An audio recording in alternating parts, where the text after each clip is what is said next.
Welcome to this new podcast series titled Talking Book Publishing with Steve and Tara.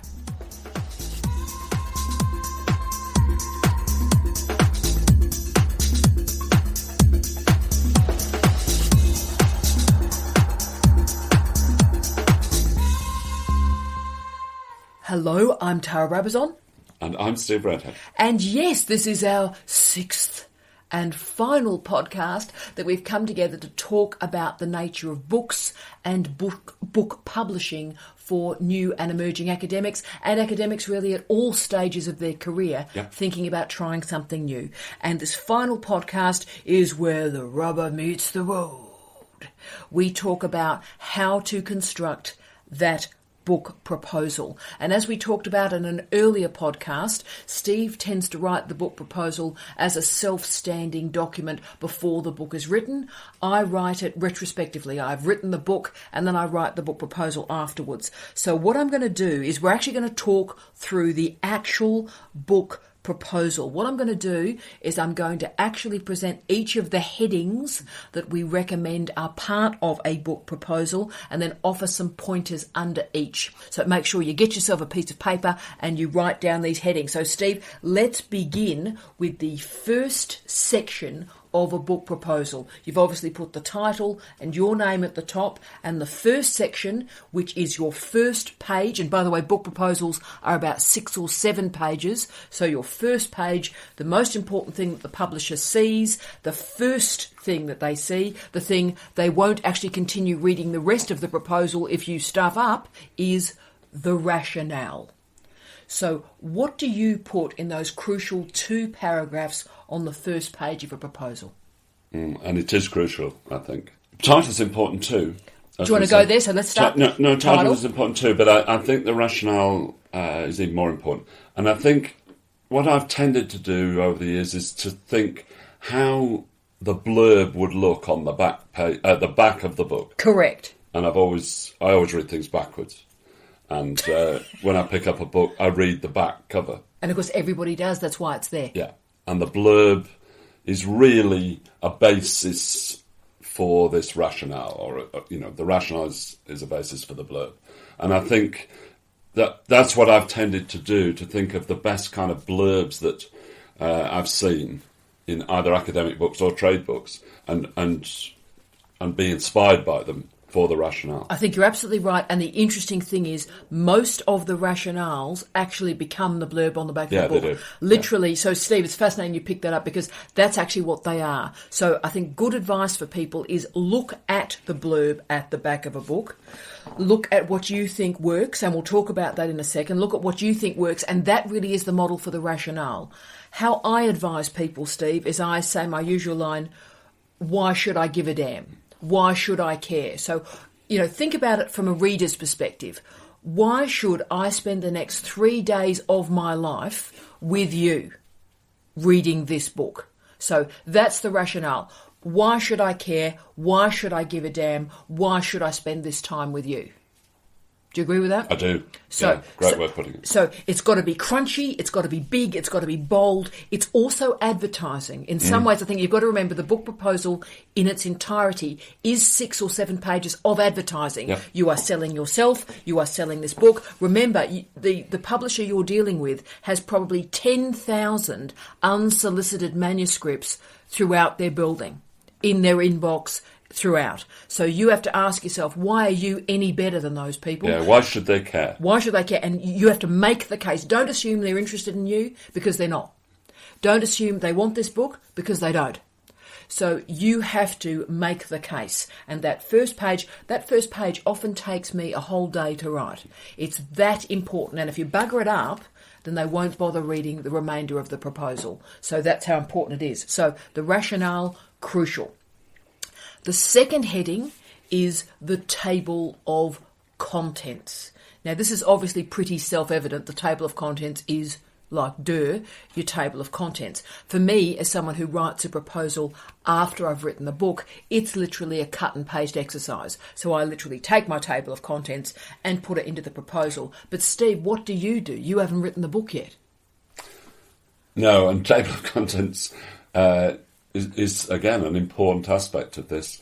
I probably, I mean, I do tend to sort of work on those things for quite a while, and change what I had originally as table of contents. So, and also partly because people should remember that even though you're putting a proposal forward, you're probably not going to get a contract with the publisher unless they see 2 or 3 chapters Very good down point. the line.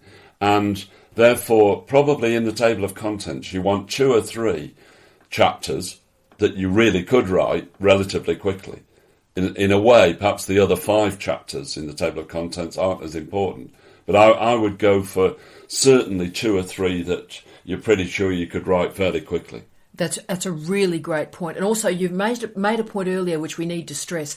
Titles matter. Yeah, they do. Because, I mean, the first thing you do is read the front of the book, then you read the back of the book, then you go to the table of contents. And basically, that's how I buy a book. And if the title is sexy, if the table of contents, the chapters go, oh, that looks interesting, then you buy it. Yeah. And the publishers are the same. Yeah. So if your table of contents, they go, oh, that's very interesting. That's intriguing. Again, that will sell the book. Remember, you are selling the book. So table of contents. The next heading to use is, and this is the hard bit in Steve's case, easy in my case, brief synopsis of each chapter or part. So in other words, if you've got 3 parts to the book, you may want to actually just do the synopsis of those or each individual chapter. And when I say synopsis, the hard bit of this exercise is 2 sentences on each chapter. So you've got to take a whole chapter and boil it down to 2 crunchy sentences which can let an editor know what it's about. Yeah, I think if you're on Twitter and you can do 140 characters, that's the sort of thing you actually want. You want it to be distilled into a really short sentence. Yeah. And snappy. Yeah, and of course that's the argument, Steve, isn't it? If you know what you're talking about, then you can actually get it out in a sentence. If you don't know what you're talking about, then you'll garble it out. So in this case, distilled, crunchy, a couple of tweets, good to go. That's really what it's about. Excellent. Good advice, that. The next heading is word length. Now, this is an important tip for punters. Obviously, in my case, if I've written the book, then I can give the exact word length. So we'll go first to Steve. What do you do when you're spruiking a book you haven't written yet? 60,000 words. Now, that's important. You've said 60,000 words. Why 60? That's the sort of word count I've used over the years. So you don't know why? No. Oh, well, I can add the publishing bit to that. Yeah, so 60 to 80 is the sweet spot. 60 to 80 is doable. There's a market for that. Thanks very much. That's important. Any longer than that, and they start to get a bit tetchy in terms of finding its audience, and anything shorter than that, unless you are actively targeting that shorter book market that we talked about in an earlier podcast. And in that case, if you're going for the shorter market, then be clear. If they're saying 30 to 40,000 words, give them 30 to 40,000 words. But the word length is crucial. Don't just think the longer the better. Actually, if you say 110,000 words, you'll frighten them. The longest book I've written is Digital Dieting at 106,000 words. And I told them that in the proposal because they had the book, so they knew that. But because I'd had many books before then, and also they had, in some ways, that was part of a trilogy, that the length of the books was going. And I already had an audience, I think, for that book and that project. That's why the publisher went for it, and it was quite successful, I think. But if you've got anything over, say, 80,000, but maybe 70,000 words, really, you have to make the case for why you're going for that length. That's interesting. So it's interesting. You've always said 60, Steve. You didn't know why, but it's been successful. That's why, because that's... Sometimes, but thinking back, I probably should have, maybe even lengthened it. The proposals that did get knocked back, particularly ones that, if it was a reader, I've edited, a couple of readers, and ones that I didn't get published, maybe I was too conservative on it. Yeah, I mean, that's the thing. If you're thinking it's going to be longer, particularly a reader form or one of those handbooks, then my goodness me, I would be going for the 80 end of it, because then they are after, in some ways, a comprehensive book. That's what they're after. Yeah. Whereas a pithy, punchy, scholarly monograph, 60 to 70,000 words may be a goer. So that may seem a really simple question, word length. Actually, you go too long, they put it in the bin. You go too short, they put it in the bin. So the sweet spot is about 60 to 80,000 words. The next heading, and again, this is a tip for punters too, proposed delivery date. Now, in my case, because I've already written the book, I always say in my proposal, the completed manuscript is attached to this proposal. Yeah.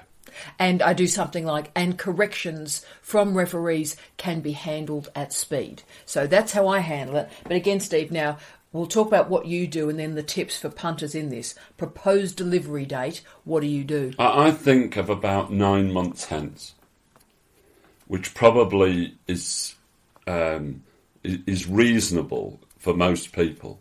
The trouble is you get a contract and you can't get to it. So you do have to be careful. What I was saying before about getting a contract based on perhaps 2 or 3 chapters of the table of contents, you might actually have drafts in which you could write up.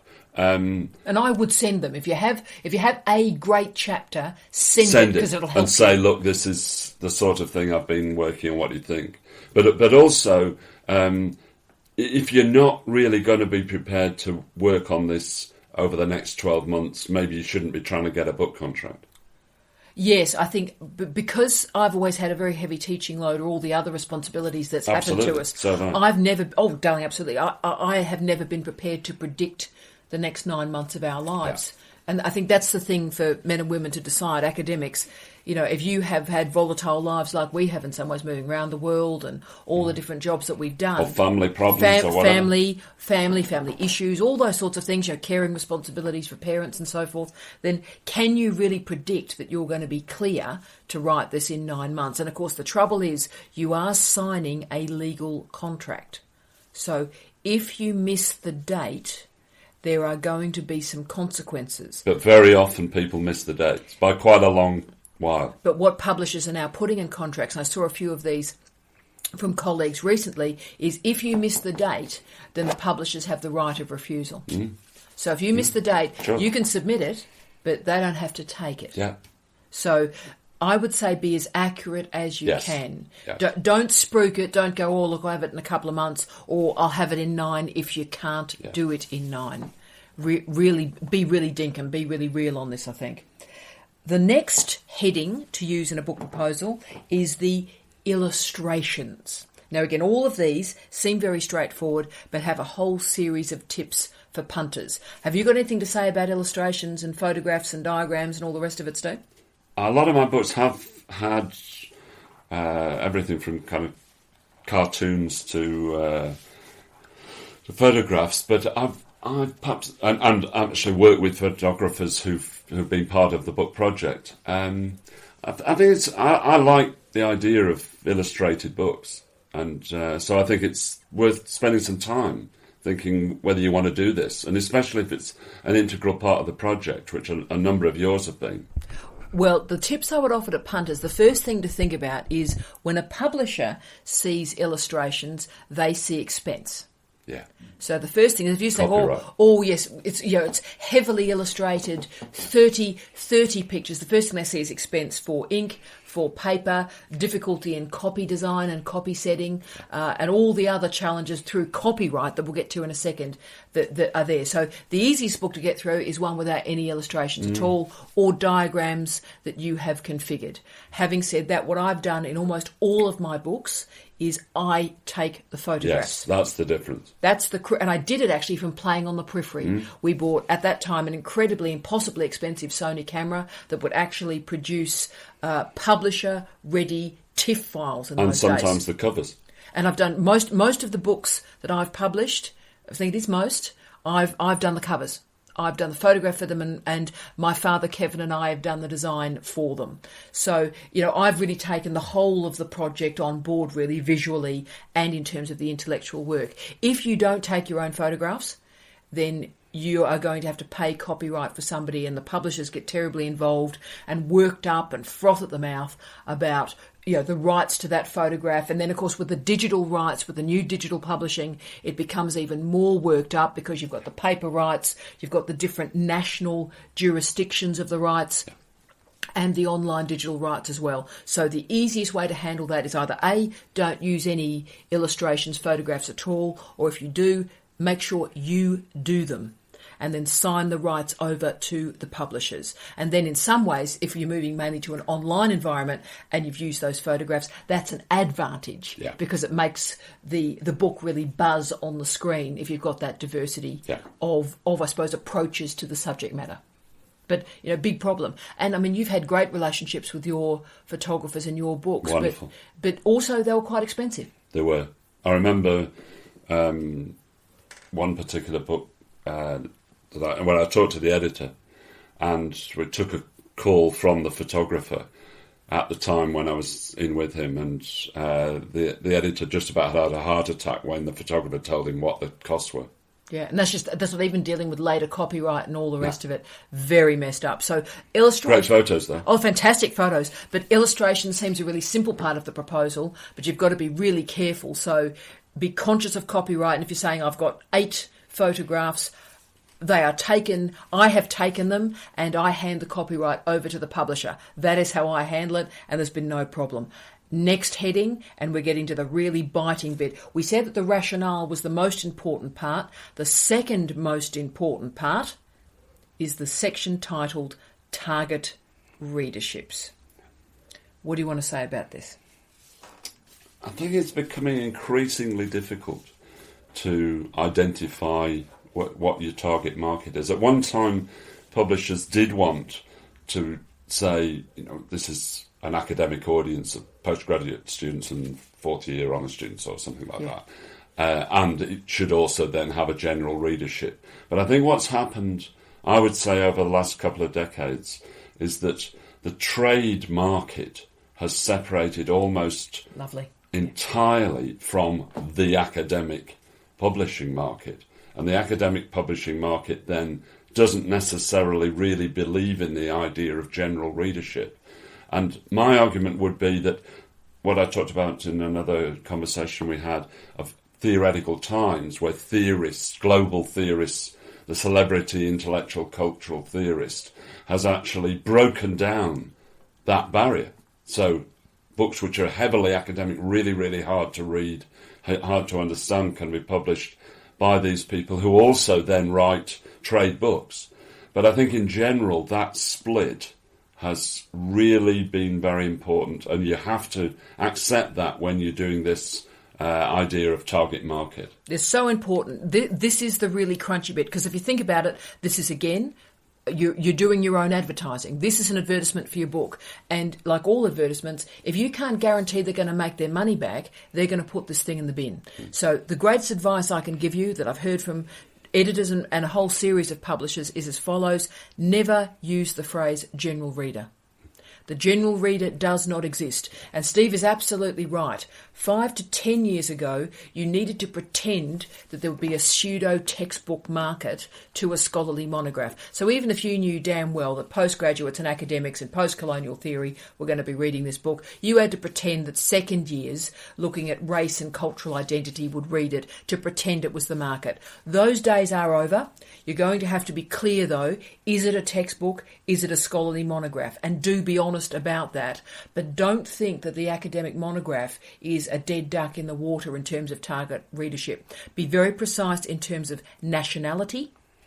So which nations are targeted? If you can find a North American market, please do so. Yeah. That is incredibly important. Yeah. Having said that, a lot of publishers, particularly based in Europe, are very comfortable for you to create a jigsaw puzzle of audience that focuses perhaps on the Middle East, works on Southeast Asia, that shows a lot of thoughtfulness in these alternative markets, which are now burgeoning. They are. So really focus on the national market, then focus on which disciplines, as Steve said, or indeed theorists. So say cultural studies, media studies, law, socio-criminal studies. Start to focus on all the sort of, don't be frightened of interdisciplinarity either, because the publishers aren't. A lot of people in universities are, a lot of of publishers aren't. No.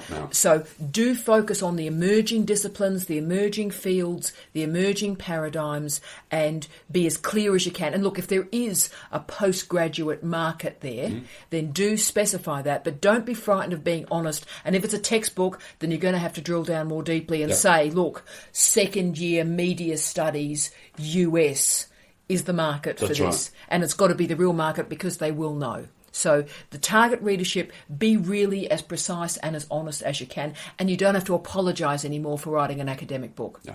Do you agree with that, Dom? Absolutely agree. Okay, that's an important one. Let's move now to what is, I think, the third most important title in the book proposal, and that is competing titles. Now, this is a hard bit to write. And a lot of people make a lot of mistakes with this. So let's start. I'll go to you first, Dale. When you're putting in competing titles, what do you stress? I think it is important, and a lot of people, I read a lot of proposals, and a lot of the time they don't really get this at all. You know, sometimes people just say there aren't any competing titles when there are. So that's quite important. So then you know they're lying or stupid. Yes, but actually, if we genuinely talk about innovation, then there really aren't. In some cases, there really aren't competing titles. But also, you don't want too much in here. I see proposals where they go into such detail. It's a bloody literature review. Yeah, you don't want that. So try and balance it between saying there are no competing titles and a literature review. And you want to just pick up on the ones that are current, you know, not something that was written 20 years ago. Or even 10 years ago. Or 10, yeah. And so you're aiming really for about 3 paragraphs on this, I believe. Maybe 4, maybe 5, but if you can get it down to 3. How I handle it, because what you need to hold on to, guys, is that publishers are risk managers. Okay? They do not want to publish something that is risky. Do not believe them when they say, they want innovation and originality. They don't. They're risk managers. They want something that will guarantee to make them money. And the way they guarantee something that will make them money is something that's already been published in that area. Yeah. So ironically, the people who say, look, there's nothing in that area. I'm just invented. I'm God. I've just invented this whole area. Then that proposal goes straight in the bin. Because either you're lying, you're stupid, or you're not being intellectually generous. And the most important thing is the publishers then say, well, if no great international publisher has ever picked up this area before, then why should we? So the way you demonstrate originality, innovation, sell the book at the same time as being intellectually generous is you state, this is the first book in this area that combines these new elements. So, for example, a book I've just got that's being reviewed at the moment, I've said this is the book that's investigating third-tier cities, but it's the first book investigating third-tier cities after the global financial crisis. Right? So then I can say the competing titles, that were written before the global financial crisis. And you go through Florida, you go through Landry, these big names and these big books that were very successful. But what you're doing is new, either in disciplinary terms, in terms of the time it was written, in terms of the event, in terms of the style it was written. So pick out something that makes it innovative, but also show there's a legacy or a heritage behind you that will then calm the publishers down and relax them so that they know there is a field here and you are ahead of the field. Especially if you can fit a particular series. One of the other conversations we had was to do with tailoring your proposal to a series that you know exists in that particular publisher. That is so crucial. There is at least one of my books that I know was published because I fitted it into a series. Yeah. They saw it was a good book and they said, look, Tara, where would it go? And I quickly went onto their website and I went, this book can go there. Yeah. And so competing titles is useful. Yeah, so actually another thing to do is then look at the series, also look at the publishers. If you can say this publisher has published in this area before, you have a series, but this is a new iteration of that series, then you're winning. So I hope that helps, guys and gals. Competing titles really matters. Do not say this is the first book ever written in the history of the world, because they'll always ask why. We've got 2 more headings to go. The second last heading, incredibly important, biographical notes on the author.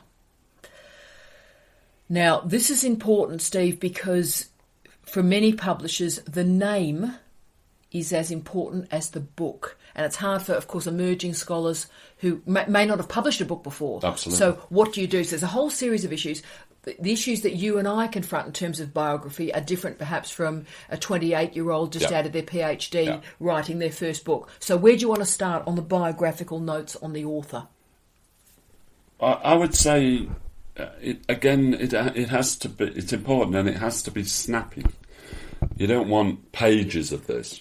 Oh, no, 2 paragraphs. You want, yes, 2 paragraphs would do. And what you want is where you're working currently and what you're doing currently, but also if you have got previous publications, really highlight them.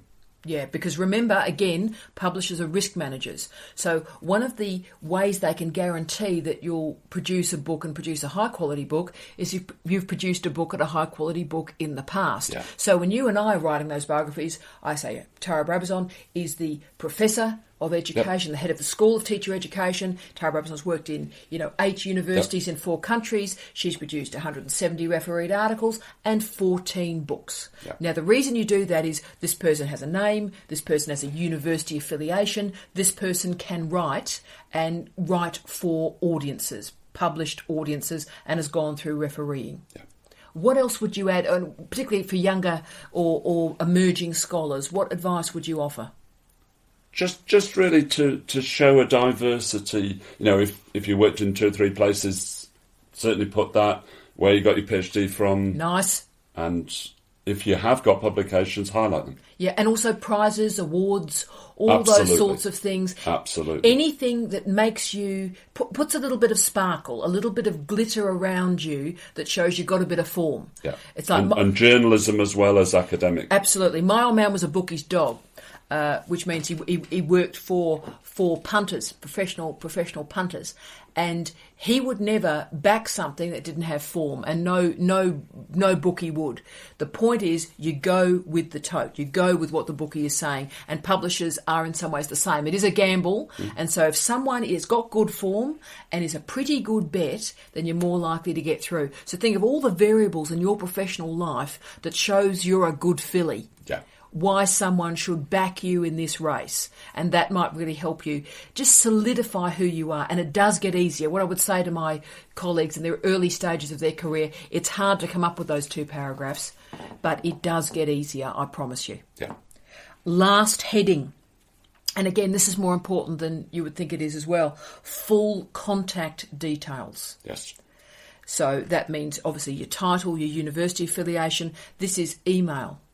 This is phone. This is website. This is perhaps even some social media affiliations, if you like. Yeah. This is really framing who you are. So it's important they have multiple ways of contacting you, because these days, yes, they might just flip you an email. That may occur, but they also may want to call. I mean, I've been contacted by phone, by email, by fax, by post. Yeah. How else have you been contacted? I think all of those. So cover your bases. And the other thing to say, particularly with the volatile nature of university jobs at the moment, precariat or not, Steve, is that we all move between jobs. Yeah. So the last nightmare you want is, and sometimes these book proposals take months to review. They do. They could take 3-4 months. And of course, you may have moved jobs in that time. So it's very important that you give them those multiple modes. So I would almost say professional email address, and I would say personal email address. So if while this gig goes on, you've moved jobs and your professional email bounces, they have a personal email address to contact you as well. You agree? I do. Now, that's what the proposal looks like. They're the headings. Any other sort of final words you would offer to colleagues, Steve? That it's book publishing is great. Do it. I suppose we've focused on a lot of the negativities, haven't we, and the challenges that we go through, but it is the greatest thrill of your life to, for the first time, get a book, unwrap it out of a package or whatever, and there's a book, you wrote it, and it's got your name on it. Do you remember your first book when you did that? Yeah. It's an incredible experience, isn't it? It's almost, you say surreal, but it's almost like, my life means something. It was almost as weird as that. It's a real statement of, here is what I have learnt so far on the planet in this book. Yeah. Being a writer's great. being a writer is great, and you have a real sense that you're engaging and communicating with a whole series of people. We've met thousands, probably hundreds of thousands of people through the words that we've written. Wherever we go, I have a great story that I'll finish with. In fact, we're in City Lights bookstore in San Francisco, the glorious San Francisco. Brilliant. And of course, wonderful intellectual bookshop as well. And of course, they had a whole section on Virilio and key thinkers, and all of Steve's books were there. All of Steve's books were there. And we were actually in the bookshop looking at something else. We were like one bookshelf, if you will, away from your books. And two lovely undergraduates from San Francisco went and they found your books. Oh, Steve Redhead, he's a great writer. You should read that book. And they didn't even know that you were sort of one shelf away. But that's an incredible experience, I think. Yeah, it would do me. That's enough for me. It is. Somebody read it. Somebody read it, and it is a validation of life. I know it sounds really sort of like posh and stuff, but it really is. You know, all of us arrive on the planet. We all die. We have no impact. We live, we die. It doesn't matter whether we live or die. But there is something lovely about a residue of life that I think still exists in books. Yeah, I agree. So good luck, and please feel free to contact either of us about publishing. Steve's email address is sredhead, no punctuation, sredhead@csu.edu.au, and I am T Brabazon, no punctuation, tbrabazon@csu.edu.au, and it will be our absolute pleasure and our absolute joy to help you through what is a challenging process, but is also beyond worthwhile. Good luck. Good luck.